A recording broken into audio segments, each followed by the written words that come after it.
Hi there, it's me again. So I had someone ask me about how do you make a thickening cream for the hair, and I told them what I did, and it works. It has worked really well. One of the things that happened for me was years ago when I was on very high doses of steroids. This was following the stroke that I had experienced. I lost my hair. It was almost as if I was a chemo patient. I mean, my hair fell out. I used to have very thick hair, and it fell out, became very straw-like, and it never really recovered after that. So one of the things I had saw a recipe, and I was like, oh, that sounds simple enough. And my son actually started trying it, and he noticed that it was really working for him on a spot that he had on his head that was getting just a little thin. And so the barber had said, yeah, that's a little bit of a thinning spot. You can't see it now. It's actually very thick. His hair is doing really well. So I went and I bought these wonderful little glass containers. I got them from Amazon. You can get them on Amazon. So this is a frosted glass one.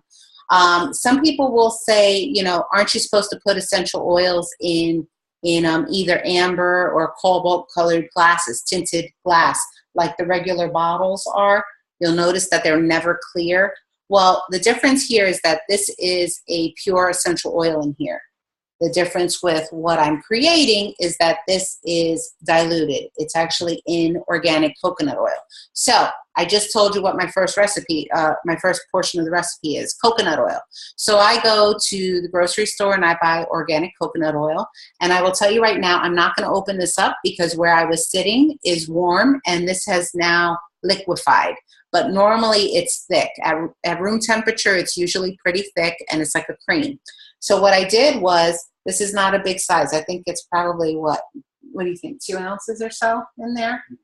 Maybe 2 or 3 ounce size. I don't remember the package, what it said on it. So I went and I put coconut oil in it. And then I took 3 oils. Lavender was the first one. So I took my lavender, and I put into this, because I'm a little greedy, I put 10 drops of lavender in it. And then I went and I took 5 drops of cedarwood. You may ask, why did I do 5 drops of cedarwood? Well, I will tell you, I don't like the smell of it. So I only put 5 in there. But you can put more. It's up to you. And then last, I put rosemary. So I put rosemary oil in there as well. And rosemary, I did 10 drops also. And then I mixed it all up. And so what I do now is when I've washed my hair, and I wash my hair every few days. For those of you that wash your hair every day, I used to do that also. I did not realize that that is not good. It actually strips your hair and your scalp of essential oils that your body needs.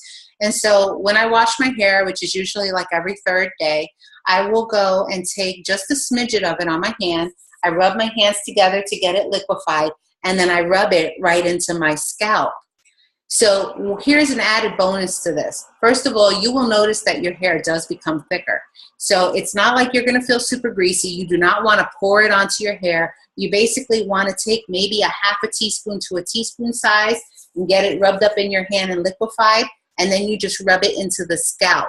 So in addition to that, if you do this right before bed, which I tend to do, you will notice that you sleep really well, because cedarwood is really good for aiding in a very restful night's sleep. In addition, lavender we know is very calming and soothing, so it's a big favorite amongst people who are looking to sleep nice and deep. And then rosemary, which is a wonderful oil. A lot of people use it to help with cognitive functioning. So for example, we were having a meeting last week, and I see Patty Berlin, my beautiful Patty, and she was presenting on the new products, and she had this cotton ball, and she was holding this cotton ball to her nose as she was driving in. And what was she sniffing on? Rosemary. And that was to help her to retain some of the information that she had been reading about the products so that she could present it to everyone that evening. So isn't that wonderful? So real simple, lavender, cedarwood, and rosemary. And you just go ahead and you take it, and you can mix more into it if you want, or even less. If you want to try less, that's fine. You take a small amount of coconut oil into a 3-ounce little glass.